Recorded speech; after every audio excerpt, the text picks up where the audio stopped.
সংগঠনের আড়ালে মজিদ বাহিনীর সন্ত্রাস, সংখ্যালঘুদের উপর নির্যাতনের অভিযোগ।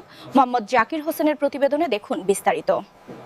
ঢাকার ধামরাই উপজেলার আড়ালিয়া গ্রামে সংগঠনের আড়ালে সন্ত্রাস, চাঁদাবাজি ও মাদক কারবারের অভিযোগ উঠেছে একটি প্রভাবশালী চক্রের বিরুদ্ধে।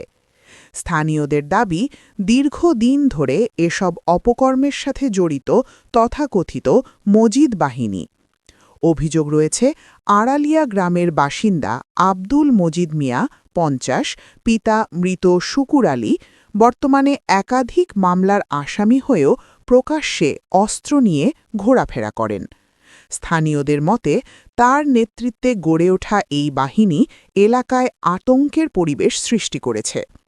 শুধু তাই নয়, মজিদ মিয়ার ছেলে রাজু মিয়া ওরফে টুলুর বিরুদ্ধেও সাধারণ মানুষকে ভয়ভীতি প্রদর্শন ও নির্যাতনের অভিযোগ রয়েছে। স্থানীয়রা জানান, এই বাহিনীর ত্রাস থেকে স্কুল পড়ুয়া শিক্ষার্থীরাও রেহাই পাচ্ছে না। এই ঘটনায় স্বল্পাঙ্গ সম্প্রদায়ের সদস্য মিনা রানী বিশ্বাস ধামরাই থানায় লিখিত অভিযোগ দায়ের করেছেন। তিনি অভিযোগ করেন, তার পরিবারকে বিভিন্নভাবে হুমকি ও হয়রানি করা হচ্ছে।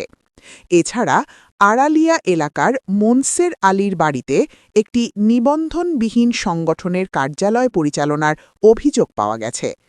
এলাকাবাসীর দাবি, ওই স্থানটিকে ঘিরেই মাদক লেনদেন ও সন্ত্রাসী কর্মকাণ্ড পরিচালিত হচ্ছে, যা দিন দিন পরিস্থিতিকে আরও উত্তপ্ত করে তুলছে। স্থানীয়রা দ্রুত প্রশাসনের হস্তক্ষেপ কামনা করেছেন এবং দোষীদের বিরুদ্ধে আইনগত ব্যবস্থা গ্রহণের দাবি জানিয়েছেন। বিদ্যালয়ে আমি হতে ব্যাঘাত না ঘটে সেদিকে আপনারা একটু নজর দিলেন এবং গভর্নমেন্টকেও অনুরোধ জানাবেন। বলো। আমি এখানে আসছিলাম, আসার পরে আমার ভাইকে আটকাইছিল। আমি এটা দেখতে আইছি, পরে আমাকে আরো মারছে, ধাওটাও নিয়ে হামলা করতে চাইছিল। কে কে মারছে? মসজিদ আর তুলু। কি কারণে মারছিল?